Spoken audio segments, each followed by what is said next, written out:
Meus irmãos, e eu quero louvar, meu coração está alegre, porque o pastor Jean tem sido um incentivador, tem sido alguém aí que tem nos encorajado a cada dia aí para estar firme no propósito e fazendo a vontade do Senhor, e isso alegra o nosso coração. Abra a tua Bíblia comigo em Gálatas, capítulo 6, versículo 2 e depois o versículo 9. Aleluia. Esse grupo de louvor abençoado. Glória a Deus. Gálatas capítulo 6, versículo 2 e o 9. Diz assim a palavra do Senhor: levai as cargas um dos outros, e assim cumprireis a lei de Cristo. Versículo 9: e não nos cansemos de fazer o bem, porque a seu tempo ceifaremos, se não houvermos desfalecidos. Aleluia. Sente-se por bondade, glorificando ao Senhor, porque Ele é bom e a sua misericórdia dura para sempre. Aleluia. Amados, se Paulo escreveu, se Paulo deixou escrito para não nos cansarmos de fazer o bem, é porque Paulo entendeu e Paulo sabia que fazer o bem cansa às vezes. Cansa fazer o bem. Por isso que Paulo diz: não se cansem de fazer o bem, continuem, não esmoreçam, continue fazendo, porque, amados, fazer o bem, muitas vezes não recebemos o bem em troca, mas sabemos que o nosso galardão não está nessa terra, o nosso galardão nos aguarda na eternidade. É por isso que Paulo entendeu: não se cansem, continuem, porque está reservado algo para vocês, que quando vocês chegarem lá, vocês vão dizer: valeu a pena eu estender a mão, valeu a pena eu ajudar, valeu a pena eu interceder, valeu a pena eu perseverar, valeu a pena. Ei, malabagai. Um exemplo disso é Jesus. Fez só o bem, amou, ensinou, curou, libertou, restaurou. E o que fizeram com ele? Crucificaram. Mas lá na cruz ele diz: Pai, perdoa, eles não sabem o que fazem.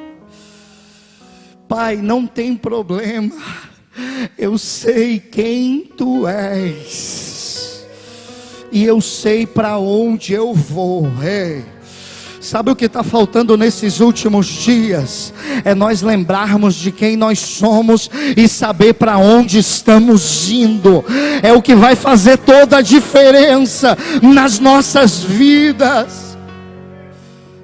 Nós precisamos em todo tempo ver Jesus. Deixa eu lhe fazer uma pergunta: você já viu Jesus aqui hoje? Você já viu Jesus? Você já sentiu Jesus? Eu já vi Ele hoje. E é por isso que eu estou aqui pregando. É porque eu fui encorajado por Ele. Se eu fosse olhar para as circunstâncias, eu não estaria aqui.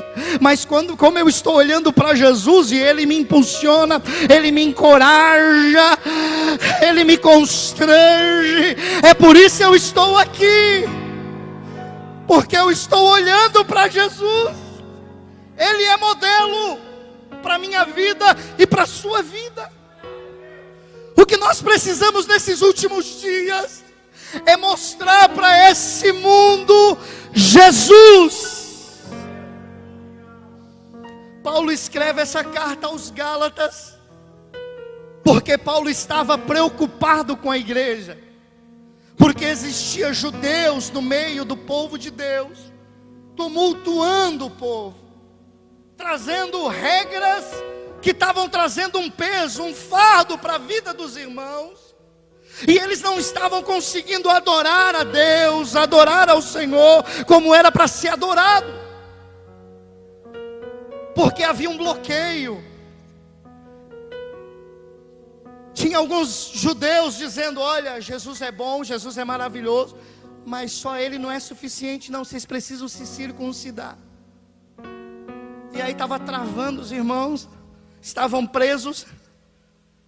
E aí Paulo diz: ainda que vier um anjo de luz, ou nós mesmos pregar outro evangelho, a não ser o que já está escrito, considere anátema, maldito, não receba. Sabe o que Paulo está dizendo? Ei, Cristo é suficiente.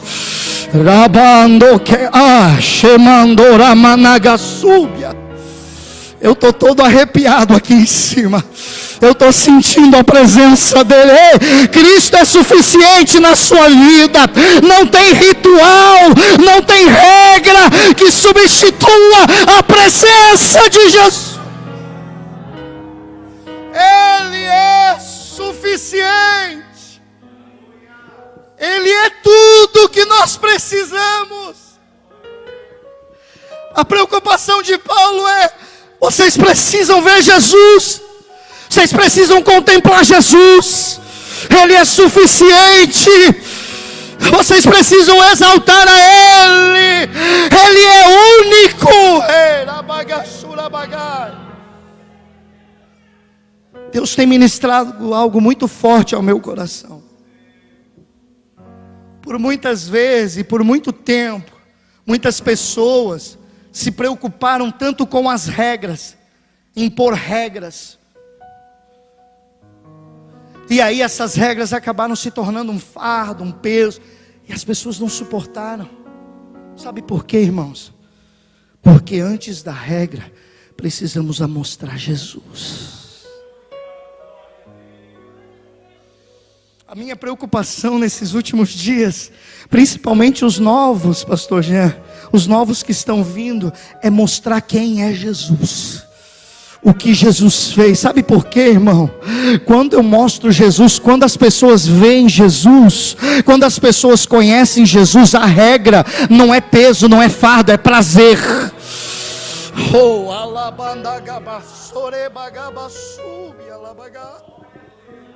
quando eu mostro Jesus, o que Ele fez por nós, o Espírito de Deus é que trabalha no interior das pessoas.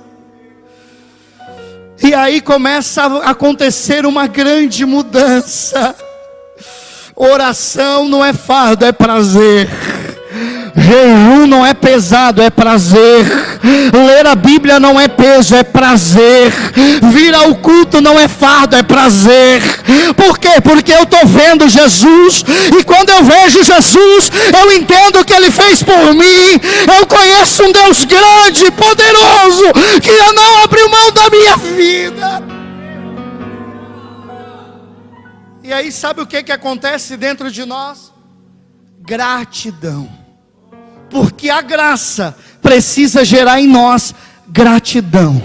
Quando não somos gratos é porque não entendemos muito bem a graça. Quando eu entendo a graça, eu sou grato pela graça, porque eu não merecia, mas Ele me deu. Aí eu não julgo, não passo por cima de ninguém, não humilho ninguém. Oh, glória, eu começo a observar os outros e considerando maiores do que eu, porque eu entendi a graça. Ninguém está aqui porque merece ou porque é bom bastante. Nós estamos aqui porque Ele nos alcançou. Oh, glória, Ele nos resgatou, Ele nos restaurou. Ele quis que eu e você estivéssemos aqui nessa terça-feira, levantando a mão e dizendo: Santo, Santo, Santo é o Senhor.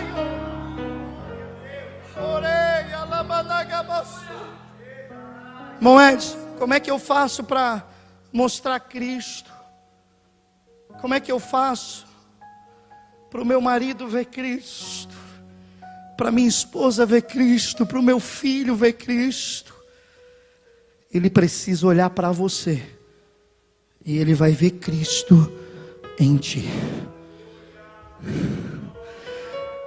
O teu filho vai olhar para você e vai ver Jesus em você.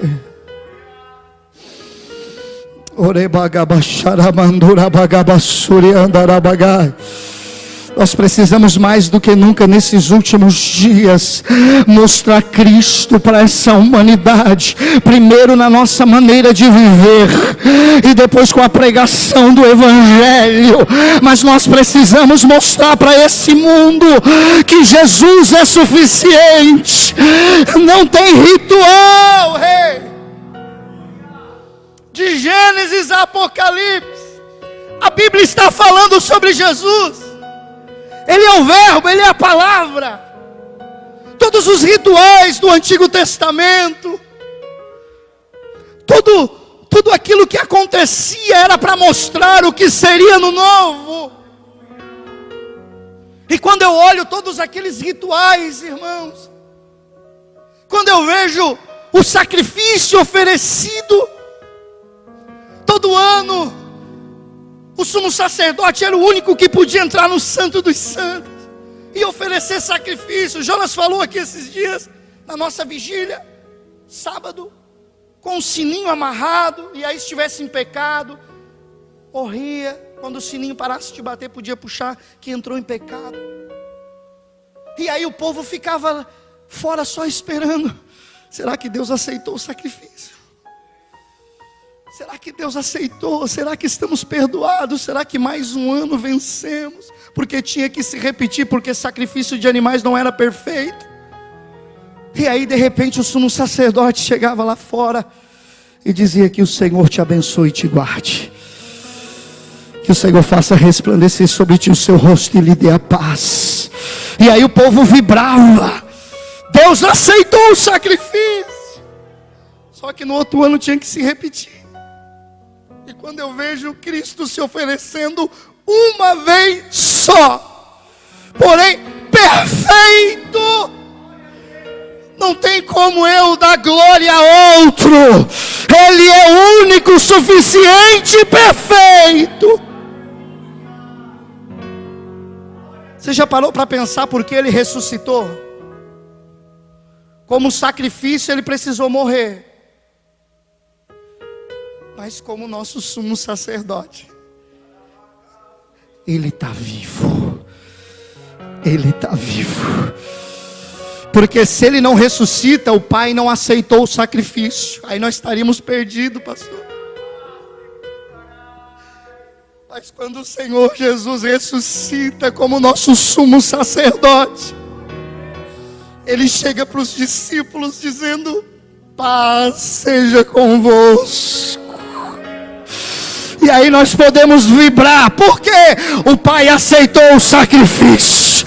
Estamos perdoados. Cristo é suficiente.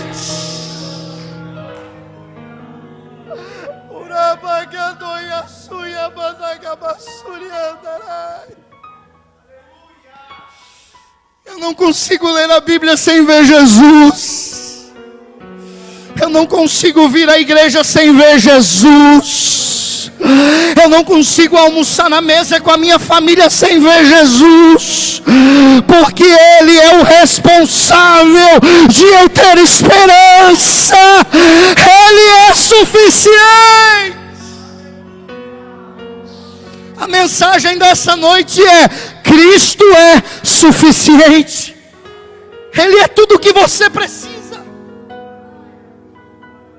Cumprir o que eu li aqui, levar as cargas um dos outros, nesses últimos dias, cada um pensando em si próprio.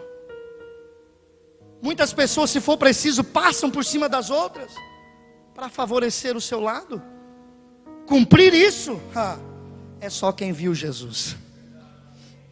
É só quem vê Jesus. É só quem contempla o Filho. Labrando que a Súria calabachandarai. O propósito de Deus na Bíblia para nós é mostrar o Filho, apontar o Filho. O Pai entendeu, se a humanidade ver o Filho, eles vão ser transformados, porque só é transformado quem vê o Filho, quem conhece o Filho, quem se relaciona com o Filho, quem tem intimidade com o Filho, quem sente o Filho. Só é transformado quem tem o Filho. E aí as regras, irmão, não te preocupa não. Quando eu conheço o Filho de verdade, eu tenho prazer em obedecer.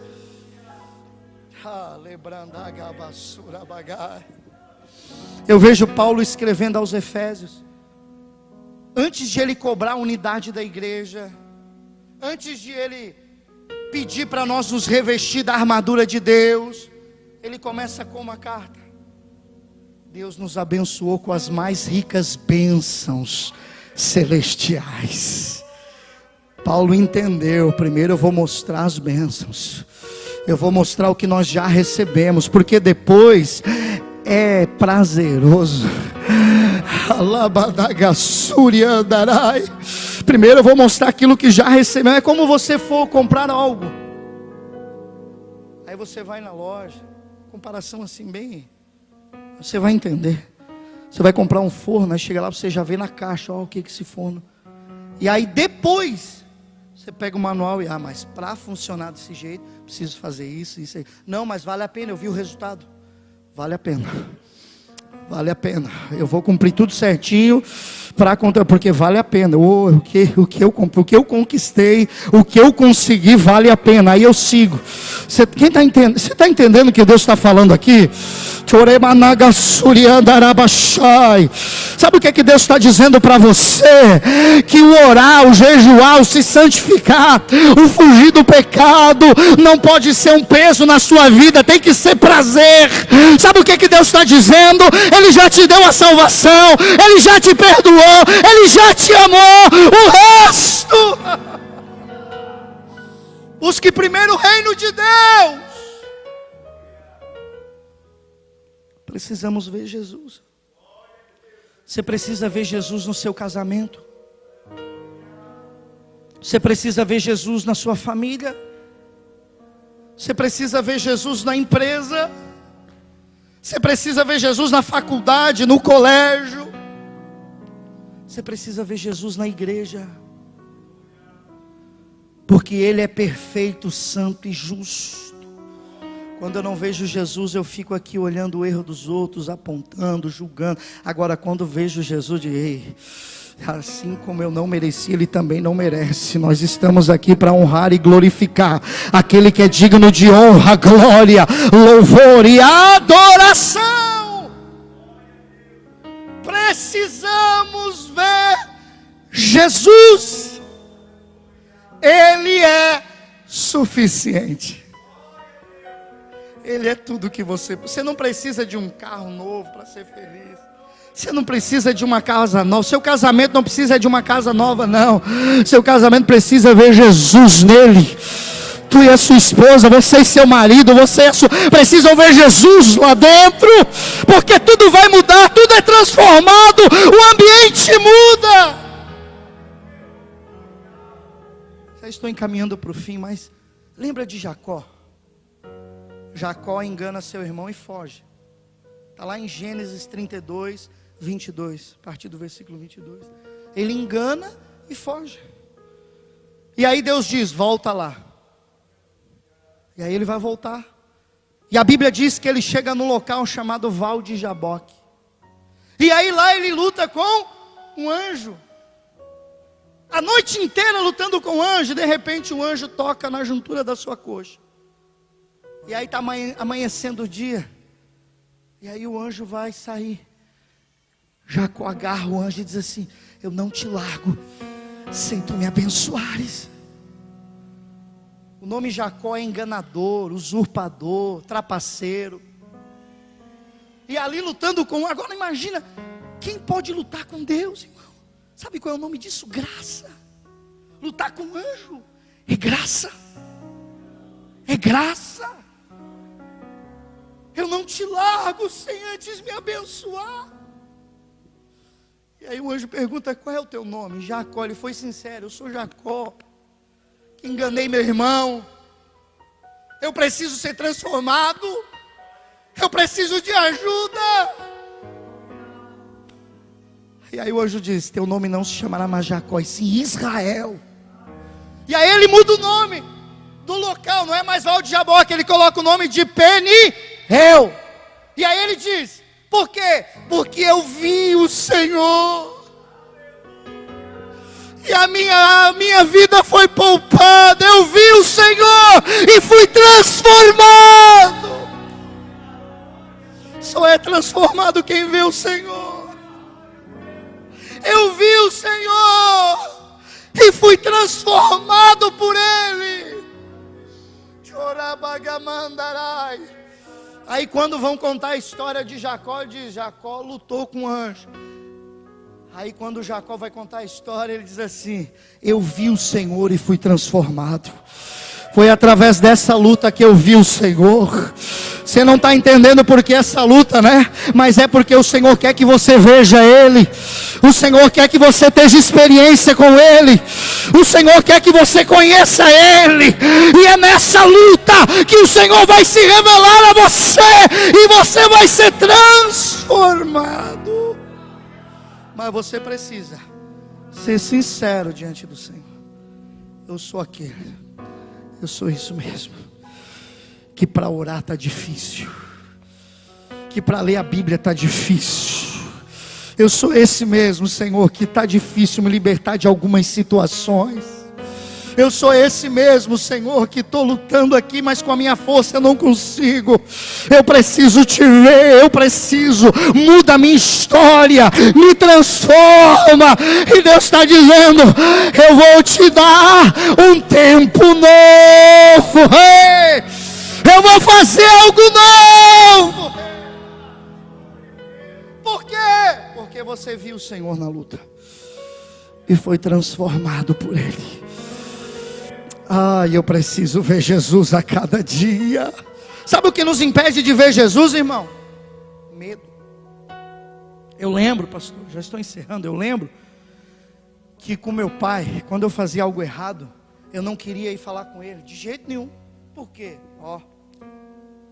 Sabia que ele ia me pegar. E aí eu corria para todo mundo, menos para o meu pai. Pedia ajuda para um monte de gente que não tinha nem conselho bom para me dar. Já me aconselharam a sair de casa, a fugir. Porque eu não ia ao pai. Porque eu achava que ele ia me bater.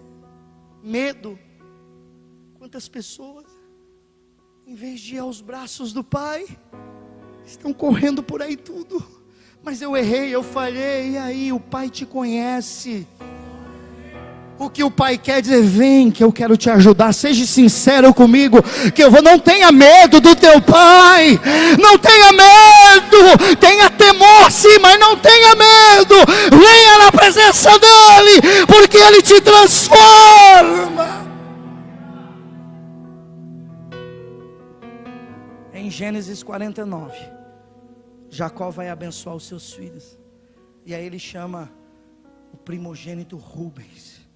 Rubens é o primogênito de Jacó. A descendência até Cristo viria por Rubem.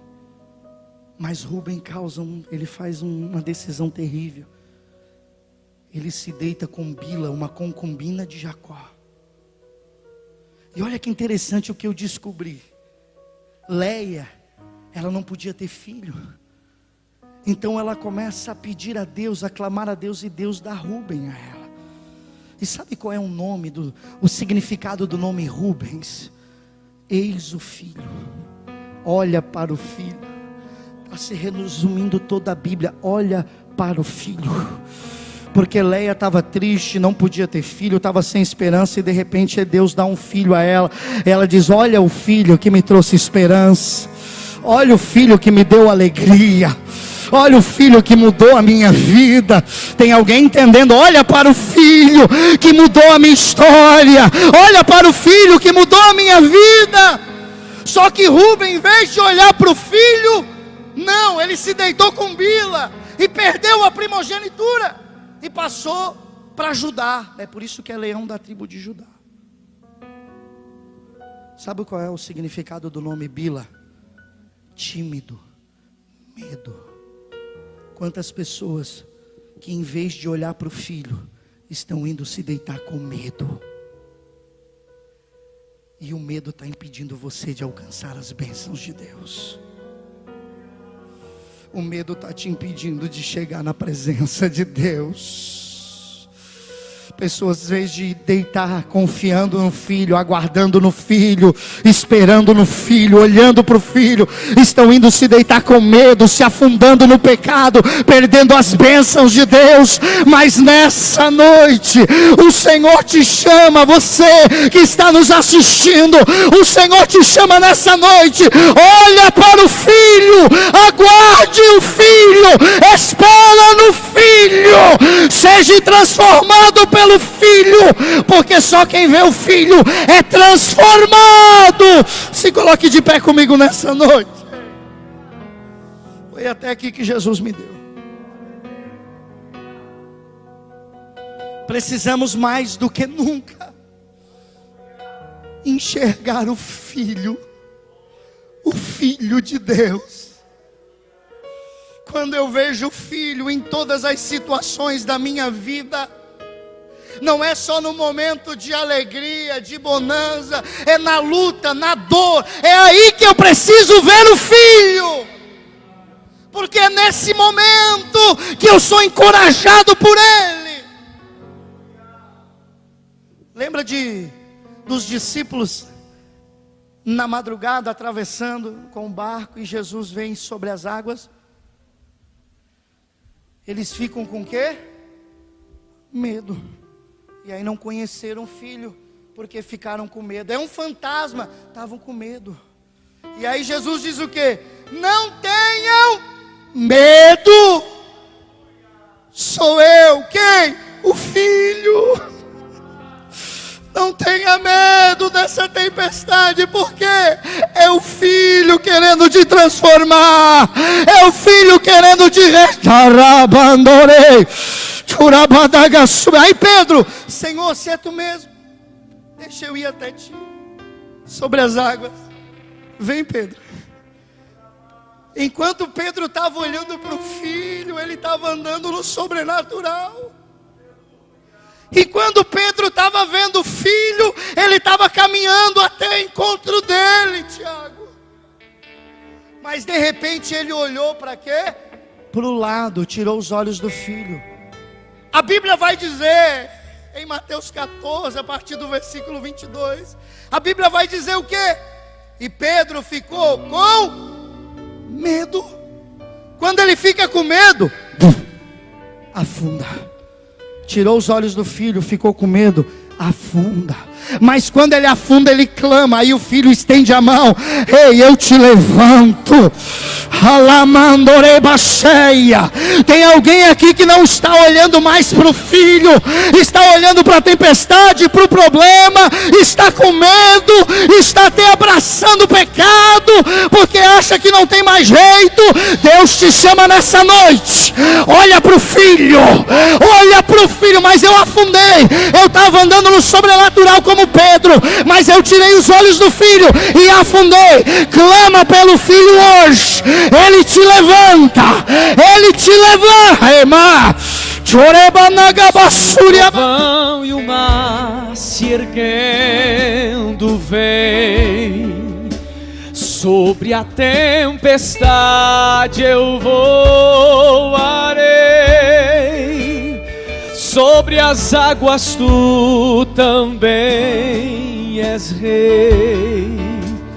Descansarei, pois sei que és Deus. Começa a ver o filho aí. Você não estava conseguindo adorar porque tinha embaraços, acusação, condenação na mente. Eu não estou cumprindo tudo direitinho, eu não posso adorar. Eu não estou cumprindo as regras como é para cumprir, não posso adorar. Deus te chamou aqui para te dizer: olha para o filho e adore, porque Ele te chamou para você ser livre. Estou, se o trovão e o mar se erguendo vem, sobre as águas eu voarei. Adore a Ele, adore a Ele. Águas tu também és rei. Descansarei, pois sei que és Deus. Já tem gente vendo o filho. Já tem gente olhando para o filho. Sobre a tempestade eu voarei. Sobre as águas tu também és Deus. Descansarei, pois sei que és Deus. Enxergue o filho nessa luta. Enxergue o filho de Deus nessa batalha. Ele tem um propósito nisso tudo. Ele quer que você veja Ele em todo tempo. Em todo tempo. Ele quer você andando no sobrenatural. Mas para isso você precisa reconhecer o Filho de Deus. E me faz andar sobre há um novo tempo para a sua vida. Chega de se deitar com medo. Hoje você não vai mais se deitar com medo. Você vai deitar olhando para o Filho. Você vai deitar olhando. Você não vai ter medo. Você vai dobrar o joelho e vai falar com o Filho. És o meu dono, minha paixão, minha canção e o meu louvor. Oh, glória! Se o mar me submergir, a tua